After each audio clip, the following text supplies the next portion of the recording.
Um abraço a todos. Antônio, é contigo. Um grande abraço, meu caro. Boa noite, meu amigo. Obrigado. Bem-vindo para quem orações. Obrigado, Cecília. Até mais.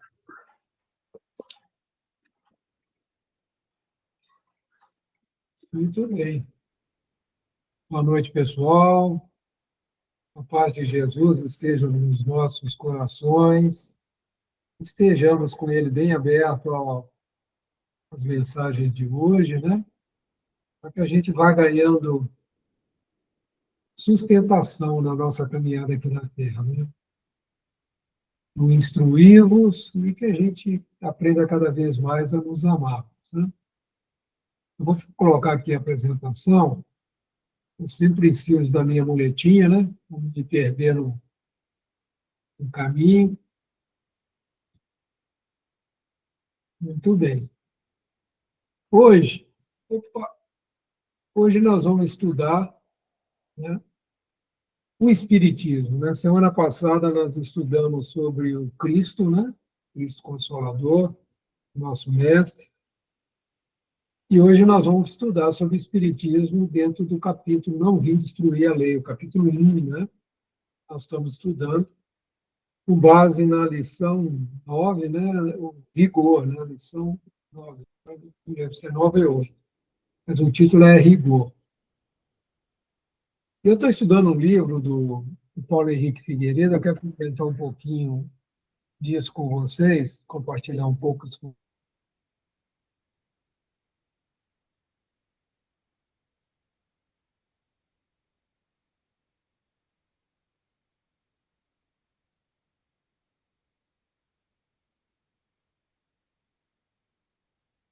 Parece que está travado.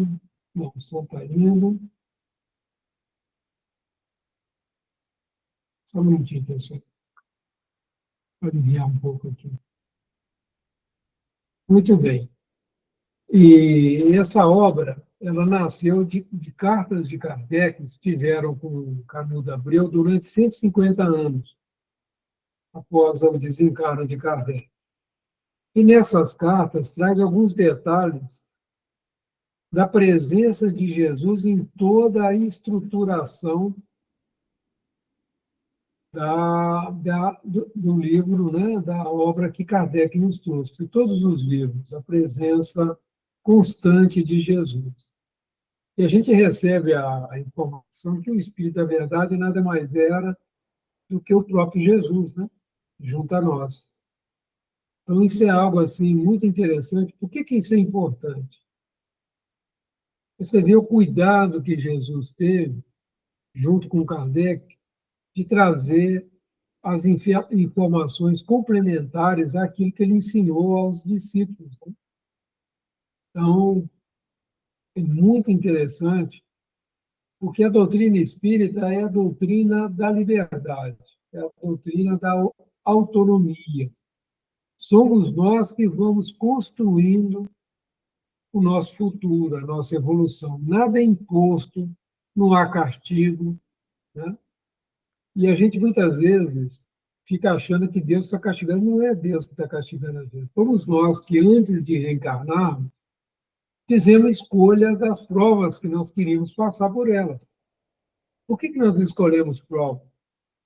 Nós escolhemos prova para ver se a gente aprendeu determinados assuntos. Algumas pessoas, por exemplo, se perdem muito quando têm muito dinheiro, tá? Tem a riqueza nas mãos. Então, durante o período que nós estamos no mundo espiritual, a gente estuda sobre isso, a melhor maneira de lidar com isso, se preparar, criar um ambiente, e a gente reencarna essa prova. Outros precisam passar pela prova da carência. Então, eles preparam, planejam, e quando a gente está aqui encarnado, como a gente não se lembra desse planejamento, não se lembra de todo esse preparo, muitas das vezes a gente se revolta. E aí a gente acaba perdendo, e a prova que deveria ser uma prova vira expiação, vira uma maneira de nos acordar, né, para aquilo que nós precisamos aprender, e nós mesmos escolhemos. Então, esse livro, né, essas cartas de Kardec, vem exatamente tratar desse assunto. E segundo o cenário, traz claro e Bolsonaro. Então, é muito interessante a gente olhar o Espiritismo sobre esse aspecto, né, sobre o aspecto da autonomia. Nós é que escolhemos o nosso caminho. A escolha é nossa. E quando nós estamos aqui, a gente olha muitas vezes, se prende muito à questão do mundo material e esquece da nossa natureza espiritual. Esquece que a verdadeira vida, né, é a vida espiritual. E a grande mudança, né, que a doutrina espírita vem trazer, ela vai falar de reencarnação, muitas religiões falam da reencarnação, mas o espiritismo traz a razão junto. Ele mostra como que a reencarnação funciona no processo evolutivo nosso. Por exemplo, o hinduísmo muitas vezes coloca a reencarnação como se a pessoa estivesse passando por um castigo, né? O budismo também tem a mesma vertente também. Então, por exemplo, se você não tiver uma boa conduta, você acaba reencarnando num animal inferior. E nós sabemos que isso não é possível. Depois que nós atingimos o estágio hominal, nós sempre vamos reencarnar dentro do ambiente hominal, sempre em corpos humanos. Nós não vamos mais encarnar em corpos de, vamos supor, de cachorro, de passarinho, de inseto, como barata. Isso não acontece, né?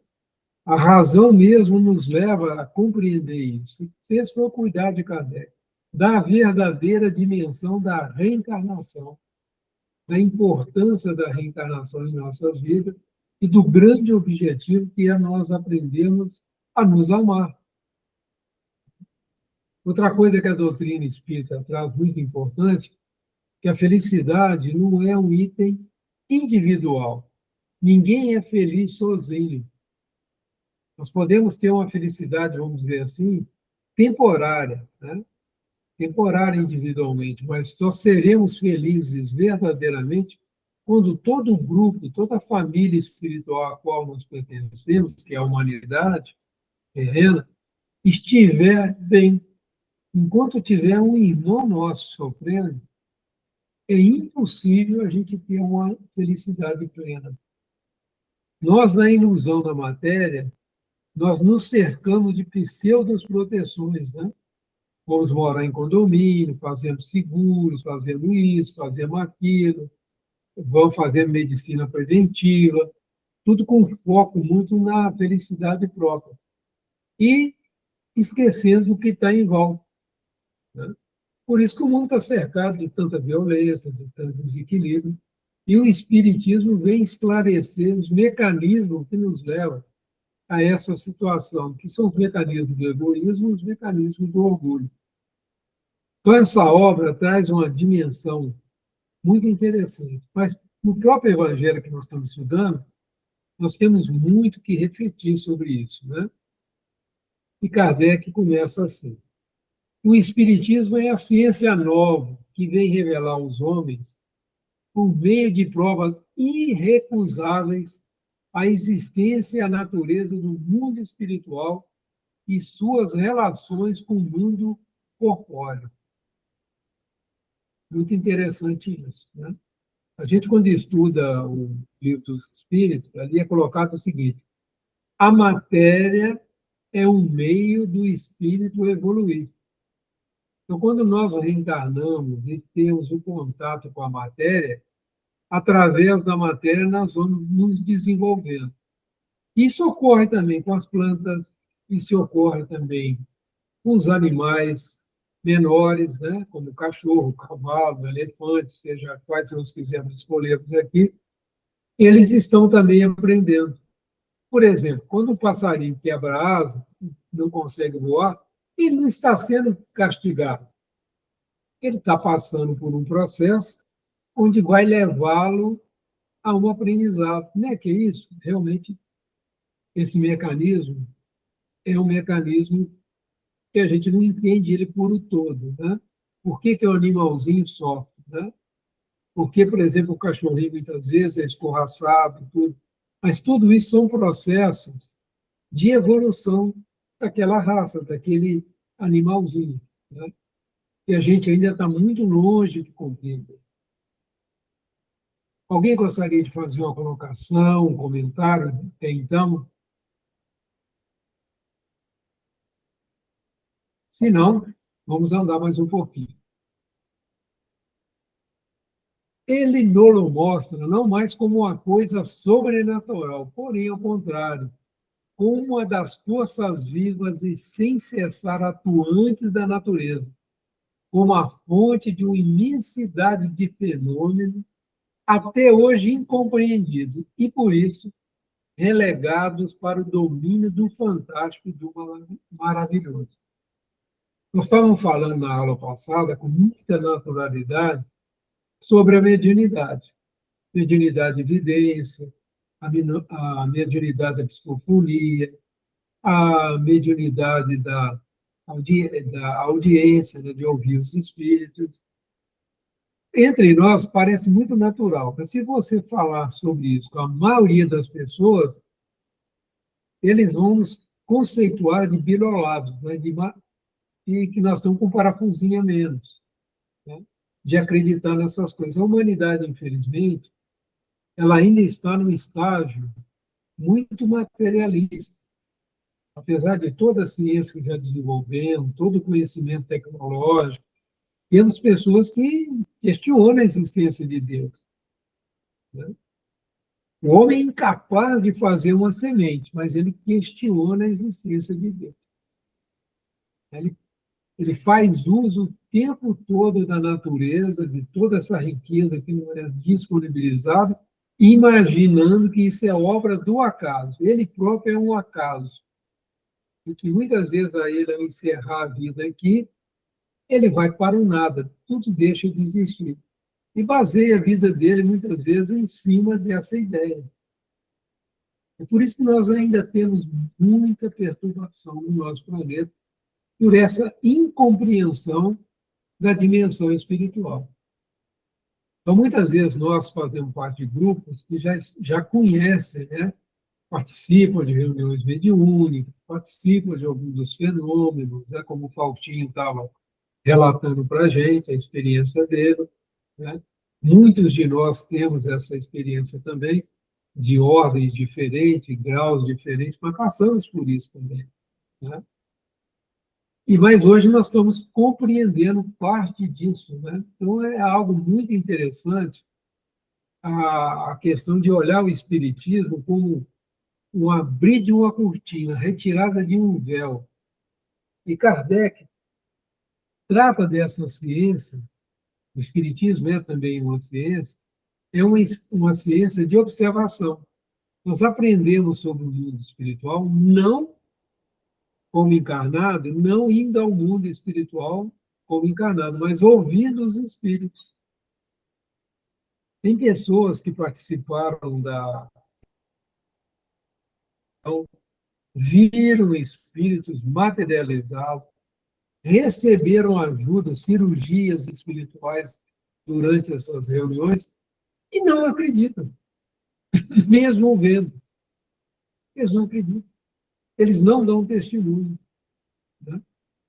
O doutor Paulo Frutuoso, não sei se vocês já conhecem, ele é um médico, né? Ele é cirurgião oncológico, ele trabalha, já é um profissional formado há mais de 40 anos, ele trabalhou muitos anos na materialização no Lar Espírita Frei Luís, no Rio de Janeiro, né? Conviveu, assim, com os espíritos materializados de médicos, conversando com ele, trocando ideia na linguagem médica, né? E ele hoje tem feito vários livros, né? O principal dele, o primeiro deles, que eu considero é A Face Oculta da Medicina, falando como que os médicos são ajudados, né? A gente vai para uma cirurgia, tem muito mais médico desencarnado ajudando, vamos dizer, numa sala cirúrgica, do que os próprios médicos encarnados que estão lá. E muitas vezes, né? E muito interessante o cuidado que ele sempre tem de fazer uma oração antes de entrar no centro cirúrgico. Para quê? Para que ele possa ser mais facilmente ajudado. O Faustinho contou a história também, que nós sabemos, né? Da ajuda que o pai dele recebeu na colocação de um marca-passos, né? Que foi previsto uma dificuldade cirúrgica. Se eu tiver com a minha memória ruim, por favor, você me corrige, meu Fausto. E o médico foi avisado né, que ele ia ter essa dificuldade e que ele ia ser ajudado. E o médico lembrou dessa conversa antes.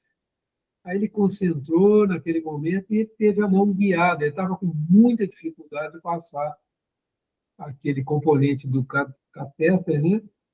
O que chama? A colocação do... Agora me fugiu o nome, fugiu mesmo. E ele teve a mão dele guiada e conseguiu fazer esse trabalho. Isso é um relato de pessoas que nós convivemos, né? Do próprio Fausto, do próprio Faustinho, nos contando essa história, nos pondo... E a presença do irmão Bento nessa orientação, né? Quantas vezes o irmão Bento trazia espíritos que conheciam determinado assunto para ajudar seu Fausto nas suas dificuldades do dia a dia. E tempo vai acontecer, futuro, né? Onde isso será uma coisa normal. Nós temos contato com o mundo espiritual para sermos orientados em dificuldades que, porventura, nós estejamos enfrentando. Isso já ocorre, mas não com a consciência plena. O tempo todo, gente, a gente é ajudado. Agora, eles não fazem por nós, eles nos dão a dica. Agora, nós fazemos a escolha de seguir ou não. Nenhum espírito de luz, um espírito superior, um espírito bondoso, vai nos infligir a sua vontade. Ele vai nos sugerir. Como foi sugerido ao médico, né? E o médico lembrou, nessa hora ele se concentrou e foi ajudar. Ele poderia não ter feito isso e ter trazido prejuízo no seu ato cirúrgico naquele momento. Né? Então, é muito importante que a gente, antes de tomar qualquer decisão difícil, que a gente faça uma oração, principalmente aquele que é responsável espiritualmente pela nossa reencarnação. Ore por ele, dá o nome que você quiser, anjo amigo, anjo guardião, o nome que você quiser, não importa. Mas a oração feita de coração, com humildade, a gente se colocando no nosso lugar como encarnado, com a dificuldade que nós temos como encarnado, com certeza a ajuda virá. Pode ser através de um amigo, pode ser através de uma ideia que é incluída ao nosso cérebro, pode ser durante uma leitura, a gente vê alguma coisa ali que a gente é induzido a ler, né?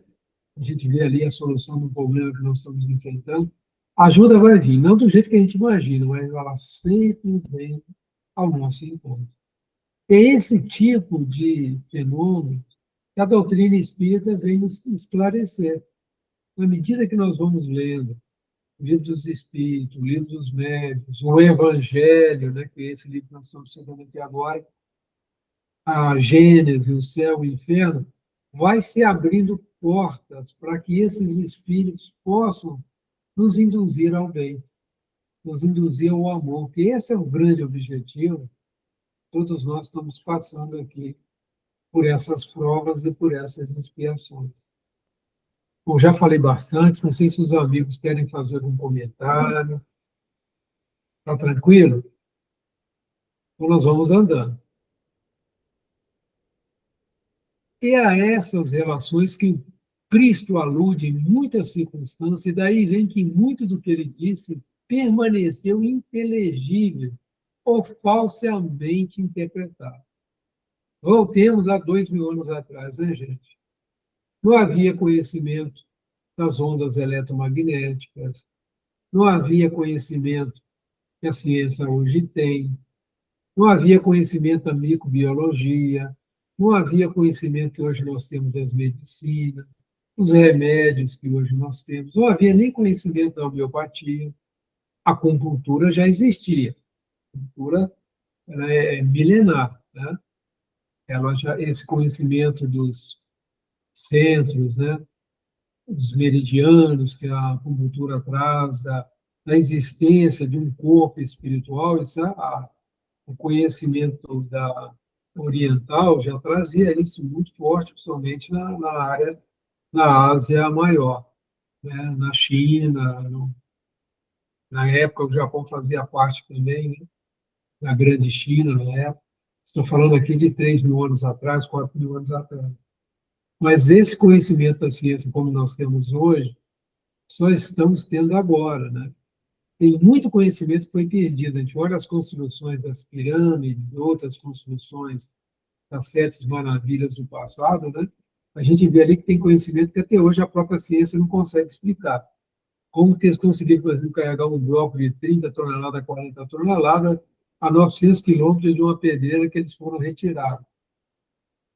Isso, Paulo Frutuoso até comenta, né, que havia naquela época médiums, né, que exalavam ectoplasma suficiente para levitar essas pedras e trazer. Isso é uma suposição, né? Mas muita coisa havia de conhecimento da mediunidade no passado, porque mediunidade não é invenção do espiritismo. A mediunidade existe desde quando existe o homem aqui na Terra, né? Mas a gente agora está estudando ela com a ajuda da espiritualidade maior.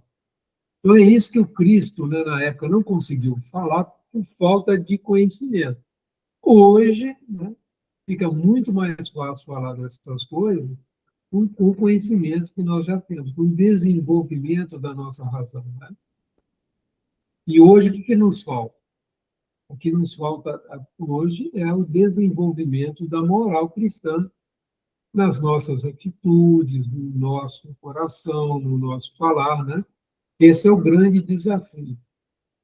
E a doutrina espírita vem nos motivar, né, pela razão, a seguir a caminhada do Cristo, mostrando que a verdadeira vida não é essa.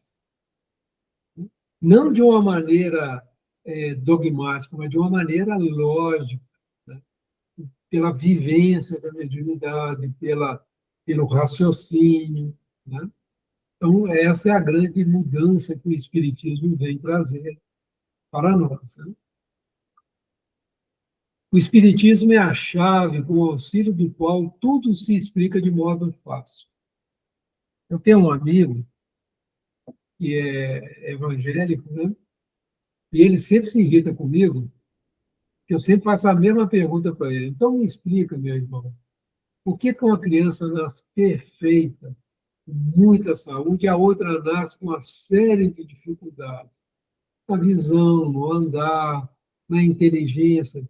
Se Deus é amoroso, é justo, é imensamente, nós dois acreditamos nisso, na bondade infinita de Deus, porque um nasce assim, o outro não, e aí onde estaria o amor e a justiça de Deus? Como ele não tem resposta, ele não quer aceitar, ele se irrita. Eu não insisto. Né? Eu insistia muito no início, que eu estava entusiasmado e tal. Hoje eu respeito. Eu acho que tudo tem seu tempo, né? Mas é sempre uma dificuldade, porque essa pergunta é muito lógica, né? Me explica, então. E só o Espiritismo traz resposta para essa pergunta. Você vai visitar uma Divinolândia, vê tantos irmãos e irmãs ali que não conseguem nem abanar um mosquito que pousa em sua face. Como explicar um sofrimento desse, uma dependência dessa? Só a doutrina espírita. E hoje nós sabemos que isso não é um castigo, é um processo de reequilíbrio espiritual. Ele não está sendo castigado, ele está sendo curado. E muitas das vezes foi ele mesmo que escolheu passar por essa, sentiu a necessidade de passar por essa dificuldade. O Espiritismo traz essa chave para a gente compreender que Deus é realmente o amor infinito, a justiça infinita. Né? A gente não consegue entender a extensão disso, mas a gente compreende hoje que não tem outra explicação, não tem como. Ô, Fausto, por favor, meu amigo.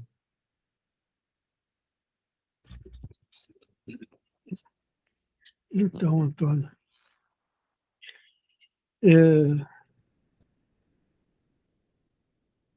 e tem muita gente ainda que estuda a doutrina espírita que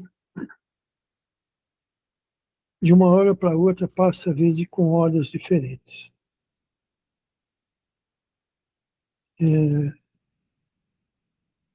Essa colocação que ele colocou aí, essas relações que o Cristo alude em muitas circunstâncias, e daí vem que muito do que ele disse permaneceu ininteligível ou falsamente interpretado.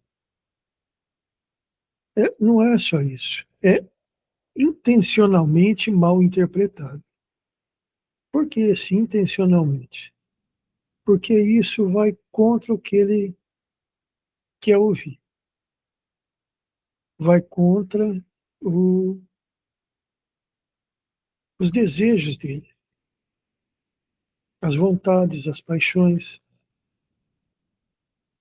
Então, as pessoas querem assim. Bom, se Deus é bom e justo, por que eu tenho que sofrer? Olha, é porque eu tenho que sofrer. O outro não tem problema, pode sofrer à vontade. É porque eu tenho que sofrer. Aí tem uns que dizem assim, mas por que aquelas pessoas têm que passar fome?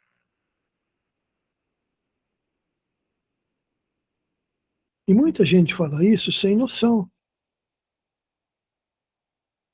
Mas só conseguem ver a atualidade. É o que você acabou de falar. Lá no Evangelho está muito claro, né? Causas anteriores às aflições e causas atuais das aflições. Mas, como isso é uma coisa que mexe com o brilho da pessoa e ela não quer, porque a maioria do ser humano quer o quê? As coisas mais fáceis. Então, aí ele diz assim: o Espiritismo é a chave com o auxílio da qual tudo se explica de modo fácil. Para quem quer entender, ele não vai ficar simplesmente nessa frase aqui. Ele vai estudar, ele vai tentar entender. É o que o Paulo Frutuoso fez. É o que ele faz. Ele vê as coisas acontecerem, ele percebe, ele estuda. Eu estava contando para o Eduardo, né, no começo da minha mediunidade, se não fosse a Leda e a Lídia e uma parte da minha mãe, eu estaria perdido. Porque elas que me deram muita base, porque lá em casa nós não tivemos tempo de estudar, Antônio. O desenvolvimento da mediunidade do meu pai foi tão rápido e foi tão intenso que nós não tivemos tempo de estudar. Estudar assim, como é feito hoje, como a gente está fazendo aqui. Sentar, reunir, conversar com as pessoas. Não, nós não tivemos esse tempo. Então, as pessoas veem hoje como assim, mas a doutrina espírita ela não cura? Cura. Então ela vai num médium de cura esperando que ele faça o milagre para ela. Veja, eu estava ouvindo uma palestra do Jorge Elahá. Oh, meu Deus, deixa eu ver se eu acho aqui. Foi algo assim. Quando a dor chega, quem você escolhe ser? A dor que ele quis dizer são as adversidades que você tem na vida. Então, por exemplo, você vai no médico e ele fala assim, olha, você está com câncer no estômago. Você tem de 6 meses a 1 ano de vida. Quem é que você vai escolher ser? Aquele espírita consciente, que talvez seja uma prova que você tem que passar, que você vai sentar, você vai fazer uma prece, você vai pedir ajuda para que você tenha forças para passar por essa provação. Ou você vai ser aquele que, oh Senhor, por que você fez isso comigo? Não judia. E transforma aquilo num sofrimento sem tamanho.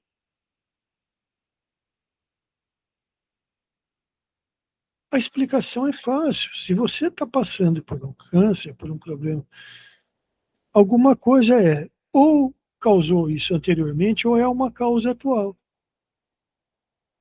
Porque se você fizesse 60% certo, provavelmente não seria o câncer no estômago, seria lá uma úlcera que está crescendo, mas que tem tratamento, e aí em um ano você cicatrizaria essa úlcera.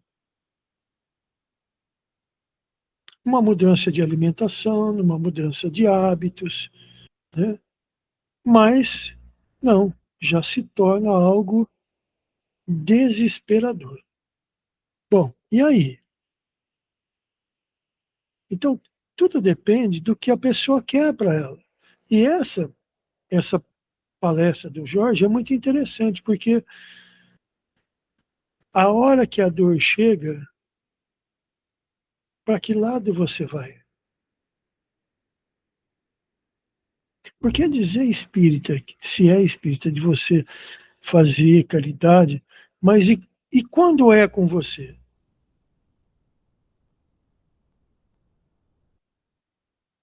Imagina que uma pessoa pode sofrer um acidente, ficar paraplégico e ter que, um dia para o outro, ir lá para o hospital de Divinolândia.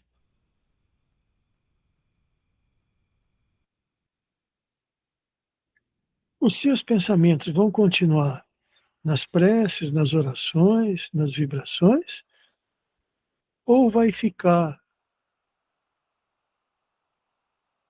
na indignação, nos questionamentos, o porquê do sofrimento?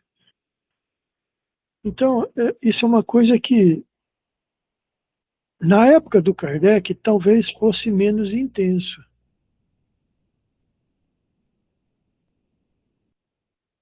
As pessoas eram talvez um pouco mais racionais, e eles faziam afronta a ele em virtude de ser igreja, de ser pessoas muito enraizadas e medo de perder o poder. Mas hoje não. Hoje as pessoas estão tendo falta de fé, deixando de acreditar nas coisas, dando importância para as coisas materiais, para aquilo que é mais conveniente para ele, né? Então, se ele tiver que fazer alguma coisa para subir na empresa e passar o outro para trás, ele faz. E aí? Aí chega no final de semana, a pessoa vai lá na igreja, senta, ouve o padre, ouve o sermão, ajoelha, reza, pede perdão, volta para casa, na segunda-feira começa tudo de novo.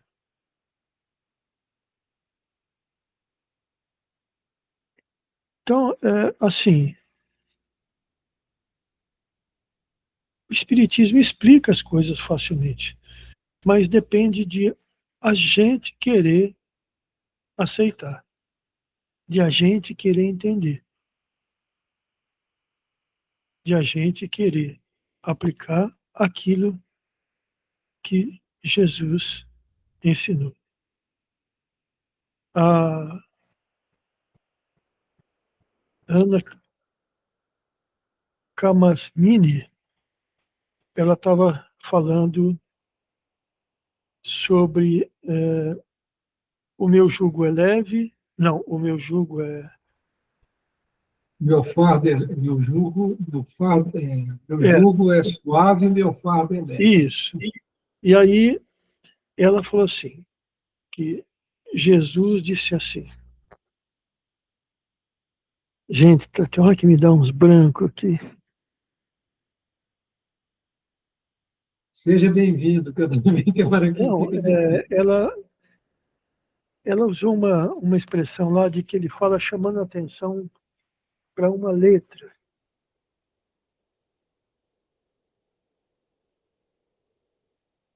E era para... Ela disse assim, que ele era modelo e guia, né? Mas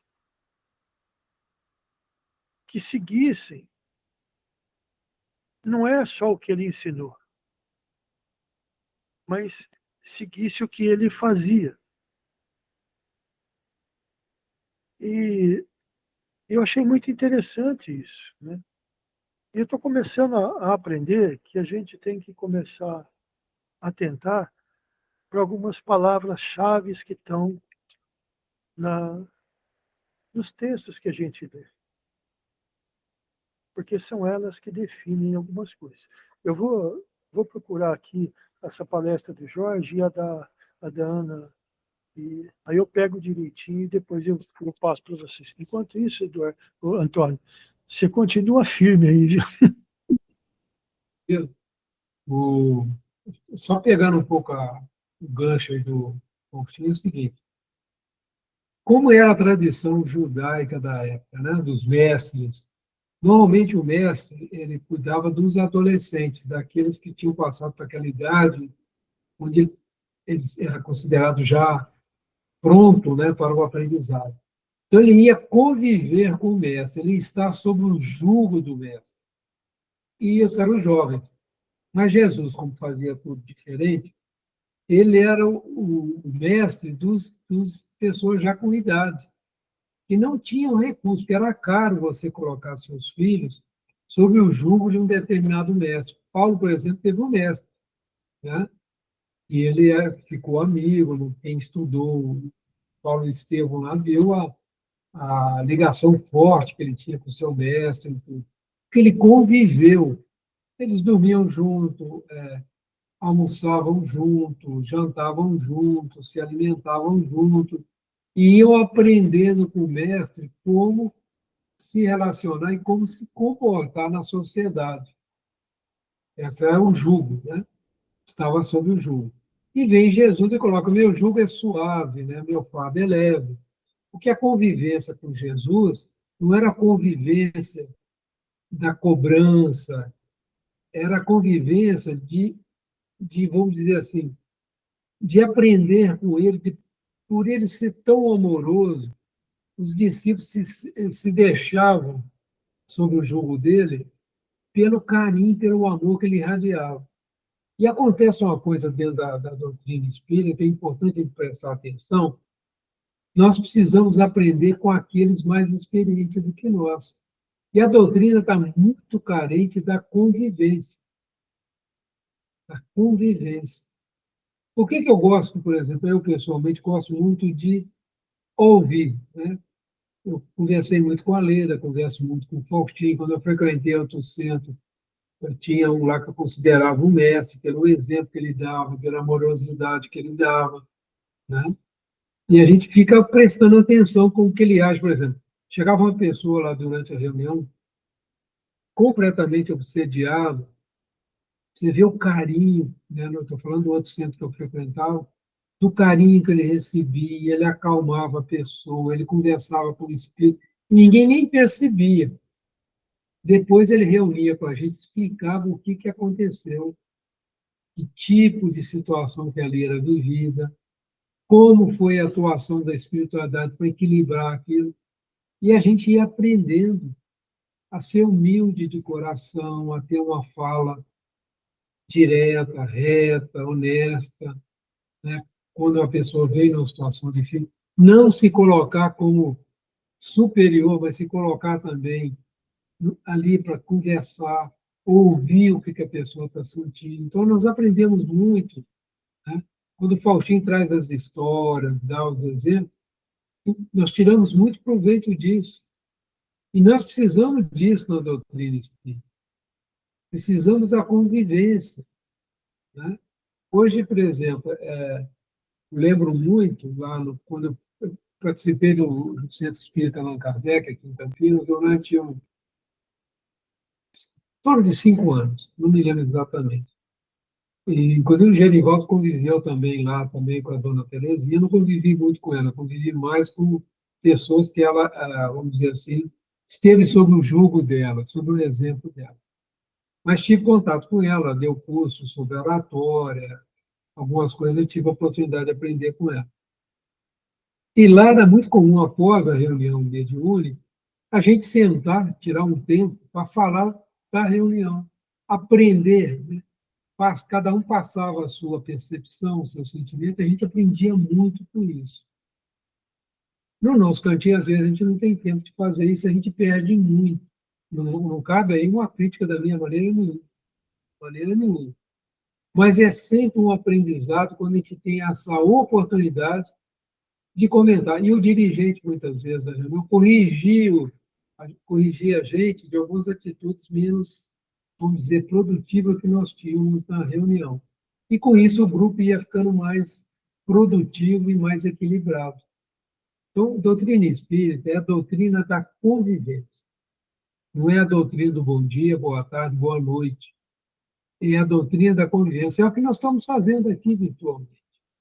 Por isso que muitas vezes é interessante a gente, na medida do possível, né, a gente conversar, trocar ideia, contar experiências, porque isso vai enriquecendo o grupo. Enriquece muito o grupo. O Espiritismo é isso, gente. Como que Jesus transmitia o jugo dele de amor, de luz, na convivência com Pedro, com André, com Bartolomeu, né? Até Paulo, ele se apresentou a Paulo, né? Se apresentou a Paulo. A gente precisa guardar muito isso no nosso coração, né? Espiritismo é isso, vivência, né? Por isso que a gente diz, a felicidade não se conquista individualmente, a felicidade nós vamos conquistá-la juntos, né? Então, quando nós estamos nesse trabalho, nessas ideias, um ouvindo o outro, nós estamos crescendo espiritualmente juntos. Cada um dando do seu pedacinho, da sua experiência, do seu amor, do seu carinho. Isso é espiritismo, gente. De maneira muito simples, né?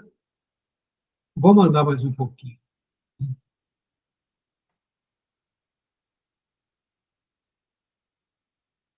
A lei do Antigo Testamento teve em Moisés a sua personificação. A do Novo Testamento tem na do Cristo. O Espiritismo é a terceira revelação da lei de Deus, mas não tem a personificá-la nenhuma individualidade, porque é fruto do ensino dado não por um homem, sim pelos espíritos. Olha o cuidado dessa fala. Tem algumas pessoas que falam assim, eu sou kardecista. Isso não existe, gente. Não existe kardecismo. Existe espiritismo. Tomem muito cuidado, porque Kardec não assumiu, ele assumiu só o papel de codificação da doutrina. Codificação da doutrina. Codificação como? Ele recebia as mensagens dos espíritos e organizava. Ele via a coerência, ele via a coincidência, a consonância, e montou para a gente essa obra maravilhosa. Mas não é dele. Em momento algum, Kardec assumiu que essa obra é dele. E, inclusive, agora a gente sabe que essa obra é de Jesus. Quem efetivamente esteve à frente desse trabalho foi o nosso mestre. Podemos dizer que nós somos cristãos, isso aí sem dúvida nenhuma. Essa palavra kardecismo, desculpa, estou sendo muito franco com isso, isso traz uma confusão danada. Tem uns que falam, sou de mesa branca, para nos diferenciar dos nossos irmãos da Umbanda, que também é de mesa branca. Eles falam assim também, dos nossos irmãos do Candomblé, de outras religiões. Nós somos cristãos, nós seguimos Jesus como guia e modelo. Ponto.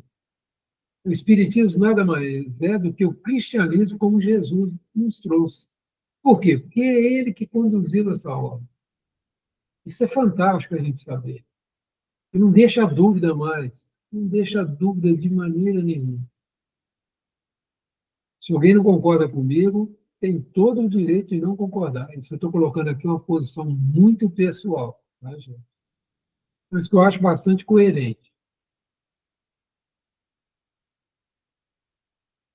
Que são as vozes do céu em todos os pontos da terra, com o concurso de uma multidão inumerável de intermediários. É, de certa maneira, um ser coletivo, formado pelo conjunto dos seres do mundo espiritual, cada um dos quais traz o tributo de suas luzes aos homens, para lhes tornar conhecido esse mundo e a sorte que os espera.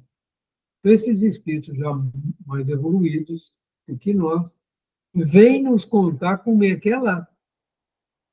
E continuou nas mãos de Chico Xavier esse trabalho, né? Só que Kardec fez de uma maneira que não é feita atualmente. Kardec tinha mais de 1.100 espíritos, eu já falei sobre isso, vou repetir novamente, em que ele mantinha contato. Então, quando ele tinha uma pergunta, ele mandava para esses 1.100 espíritos. Imagina o trabalho desse homem, gente. Imagina o trabalho desse homem de 1857 a 1869, até o seu desencarne. Kardec seguiu essa rotina. E ele recebia as respostas e fazia o trabalho de verificação, de codificação, né? Então, uma coisa que é muito importante, gente, que a doutrina espírita vem nos ensinar, que é muito importante, é o seguinte: Deus não nos dá nada. Ele nos dá a possibilidade de nós construirmos a nossa grandeza espiritual. Mas o que é isso? Nós estamos no processo evolutivo, do átomo ao arcanjo e além, né? Todo esse processo do átomo até o momento que nós estamos hoje, fomos nós mesmos que construímos. Pelas nossas escolhas, pelo nosso esforço. Esse é o presente que Deus nos deu. E a gente precisa entender isso. Se nós temos hoje o livre-arbítrio nessa dimensão que nós temos hoje, foi uma conquista nossa. A razão, a nossa inteligência, tudo isso é dado. Não foi Deus que nos deu o livre-arbítrio. Ele nos deu as leis divinas. Que leis são essas? Como a lei da gravidade, como a lei do eletromagnetismo, como a lei da biologia. Existem as leis morais. Então, na medida que nós vamos evoluindo, tanto nas leis do mundo material, na medida que nós vamos evoluindo também dentro da compreensão das leis morais, nós vamos ganhando luz, nós vamos ganhando conhecimento, nós vamos ganhando virtudes. É isso que é o Espiritismo, gente. É a religião do prato a ser feito, a construção. Isso é deixado para nós com muita clareza. Eles nos ajudam, nos dão boa intuição, torcem por nós, mas o trabalho é nosso. O Faustinho estava falando, quando nós estamos diante de um sofrimento, seja ele físico ou moral, o trabalho de sair dessa situação é nosso. É nosso. O esforço é nosso. E quanto mais teimoso a gente é, mais as coisas vão se apertando para nós, porque é da lei. É da lei. É castigo? Não, não é castigo. Todo mundo que está reencarnado aqui, principalmente nós que estamos dentro da doutrina espírita, nós escolhemos estar aqui. Isso é escolha nossa, passar pelas doenças que nós estamos passando, estar na família que nós estamos, passar pelas dificuldades. Escolha nossa. Para quê? Para a gente crescer espiritualmente. Pô, se a gente começa a reclamar, aí vira expiação. Mas é um castigo como se você pulasse de um prédio de 10 andares e você se esborracha no chão e quer culpar Deus pela lei da gravidade. Você conhece, por que você pulou? Por que você botou a mão no fogo? Você sabe que pela lei da termodinâmica você vai queimar a sua mão. Sua mão está na temperatura ambiente, ali está a mais de 1000 graus. Se você encosta a mão ali, vai haver a transferência de calor, isso é uma lei da transferência de calor, e ela vai destruir a sua mão, porque o seu material não aguenta, ele não é resistente ao calor. Ele não é um material refratário. Existem materiais que têm uma consistência, existe uma lei também. A gente que fez engenharia, nós sabemos calcular isso, nós sabemos calcular um forno pela lei da termodinâmica. Nós sabemos quanto que tem que ser a espessura da parede, para que o calor não chegue, qual temperatura vai ficar na parede do forno externamente. Quanto maior for a espessura da parede, menor é a temperatura externa, maior o ganho. Mas existe um equilíbrio de custos. Nós aprendemos a calcular tudo isso como engenheiro, em cima de leis de Deus. Ninguém inventou a lei da termodinâmica, foi o Pai que criou. E vale no universo inteiro. Né? Vale no universo inteiro. Por que o Sol, por exemplo, não aquece o vácuo, aquece a Terra? Porque no vácuo não há contato com outro material. Então, as radiações do Sol só vai fazer contato quando encontrar um outro material, que é a Terra. Então, são coisas que a ciência estuda hoje, compreende, mas essas leis são de Deus. Jesus nos deu a lei maior. Amar a Deus sobre todas as coisas e ao próximo como a nós mesmos. E quando nós desobedecemos essa lei, o que acontece com a gente? A gente fica na pior. Naturalmente. É um desrespeito a uma lei como a lei da gravidade, como a lei da termodinâmica. Coisa simples. Ou falso? Por favor, meu amigo. Eu achei aí, ó, a palestra do Jorge é Sua Fé em Teste. Aprovação revela quem você é. Quando a prova vem, quem você escolhe ser? Palestra muito interessante do Jorge. E a outra da Ana Maria, da Ana... Camesmi. Ana Teresa Camesmi. Que é O Jugo Suave e o Fardo é Leve. Uma palestra que ela fez dia 25/10. Então, ela estava falando das escolas antigas, né, da época de Jesus, dos rabinos. E eles aprendiam com os rabinos, que os rabinos ficavam debruçados em cima da Torá e dos livros deles lá que eles conheciam. Então, o que Jesus disse é o seguinte: aprendei de mim,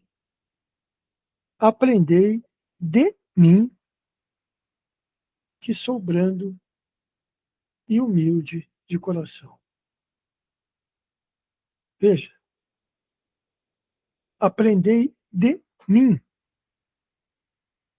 Porque eles estudavam em cima do que os rabinos falavam.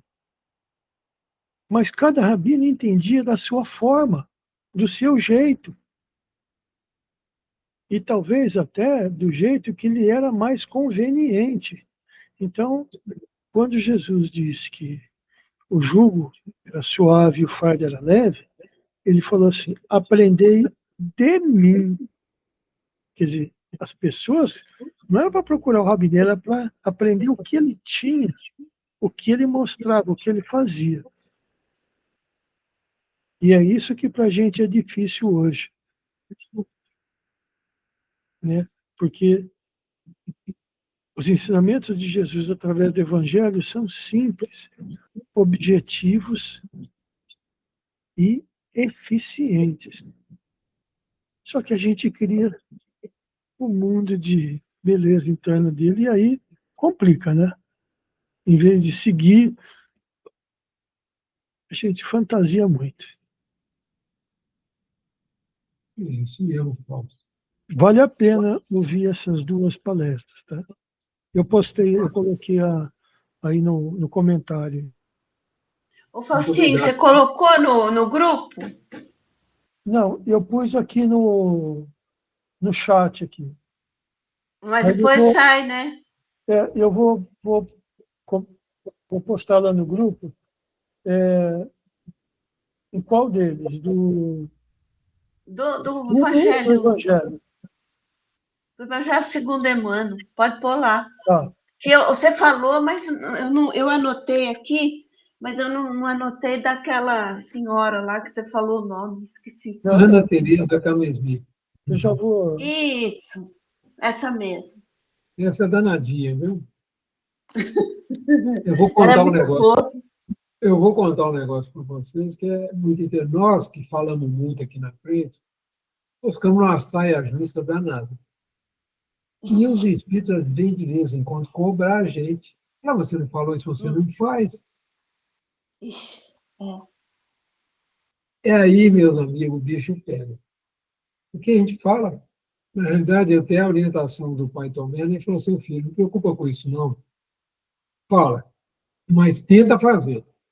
Se você não fizer, você sabe que você está errando, mas vai se esforçando. Né? Porque se você não falar também, você não vai estar dividindo o que você está aprendendo. Então, é a saia justa danada, gente. Né? E uma responsabilidade muito grande. Mas é bom isso. Apesar de ser bem justo a saia, bem apertadinha, te deixa ali, né? Mas ajuda a gente a ir corrigindo o caminho. Né? Essa é a ideia. verdade. Desde então, reunião mediúnica é duro. Na hora que você vai conversar com o nosso irmão, o que vale é a sua moral. E tem hora que você tem que falar umas coisas com ele que você ainda não consegue fazer. Né? Então você tem que ser franco, ser honesto. Falar, olha, isso ainda eu não consigo, mas é uma ideia muito boa. Faça isso que talvez consiga vencer a dificuldade. Eu ainda estou tentando. Porque a gente precisa ser honesto com a gente mesmo. Né? Nós estamos em processo de Pegar no aprendizado. grupo, viu, Nilson? Tá bom. Beleza. Porque aí depois eu ouço. Por isso que muita gente tem muita dificuldade de permanecer na doutrina espírita. Porque ela é clara, como o Faustinho está falando, as coisas são colocadas de maneira simples, e você fica sem desculpa. O Espiritismo não deixa desculpa para a gente. Pode até inventar, mas não funciona. É muito claro, muito claro. Né? Não faça aos outros o que você não gostaria que fizesse para você. Então, o que você está fazendo? Você não gosta que os outros buzinam atrás de você? Por que você buzina atrás dos outros? Né? Você não gosta que as pessoas te chamem atenção? Por que você chama atenção de maneira, muitas vezes, desequilibrada? Então, a gente precisa se questionar bastante sobre isso. Né? A doutrina espírita, gente, ela vai nos levar por um processo de muita luz, de muito desenvolvimento espiritual. Mas nós precisamos realmente entender que ela é a doutrina da porta estreita. Ela não é a doutrina da porta larga. Estreita por quê? Porque nós temos ainda tantas imperfeições, muitas delas a gente nem tem conhecimento ainda, as imperfeições que nós temos, à medida que a gente vai evoluindo, nossa vista vai aclarando, né? As coisas vão ficando mais fáceis de entender. E você pode ver que se você olhar 20 anos atrás, coisas de 20 anos atrás não te incomodavam. Hoje, te incomoda bastante. Né? De coisas em relação a nós mesmos, né? Atitudes nossas. Né? Hoje você já para pensar. Né? Se for um pouquinho mais atrás, na adolescência, então, aí. Né? Então, na medida que a gente vai evoluindo, a nossa capacidade de enxergar as coisas fica muito mais apurada. Muito bem, gente, já deu 21h58, né? Falamos muito, mas de coisas boas, né? Mais coisas para a gente aprender e seguir, graças a Deus, para que a nossa fala seja reta e forte para a gente mesmo. Né? Eu já faço a pergunta, quem quer fazer a oração de encerramento? Nós temos aqui a Nilza, tem o Faustinho, que gosta de fazer as orações. Quem faz para nós aí o encerramento? Se ninguém quiser, eu faço. Não tem problema não. O Faustinho não quiser, eu faço, tá? Então, Eu estou agradecida de todo esse estudo de hoje, né? Primeiro, sobre mediunidade, e o segundo também, né? Sobre mediunidade, Jesus, o Espiritismo. um esclarecimento muito bom com a prática dos nossos amigos, né? Que é muito importante para a gente ouvir esses relatos que fazem com que a gente vá olhando para a gente também e ver aonde a gente está precisando mudar, se arrumar, né? E agradecer, então, a todos que estão aqui, os nossos coraçõezinhos que ficaram até agora ouvindo, né? E agradecendo o instrutor, os amigos, pedindo a Mestre Jesus, nosso amigo, irmão de todas as horas, ao Pai Altíssimo que nos sustenta nas nossas vidas, nas nossas dificuldades. Agradecer de coração a equipe espiritual da nossa casa, o nosso cantinho, que sempre nos abençoa, os fundadores também da nossa casa, que sempre temos que honrá-los pelo trabalho que deixou para nós. E assim, Senhor, com o coração cheio de gratidão e alegria, façamos então aquela prece que Jesus nos orientou a fazer. Pai nosso que estais nos céus, santificado seja o teu nome. Venha a nós o teu reino. Seja feita, Pai, tua vontade, assim na terra como no céu. Pão nosso de cada dia, dai-nos hoje, e perdoa, Pai, as nossas ofensas, as nossas dívidas, assim também como perdoarmos os nossos ofensores e devedores. Não nos deixe, Pai, entregues a tentações e nos livre de todo mal. Que assim seja, Pai. E assim seja. Obrigado vocês, viu? Por tudo que vocês fazem. E os coraçõezinhos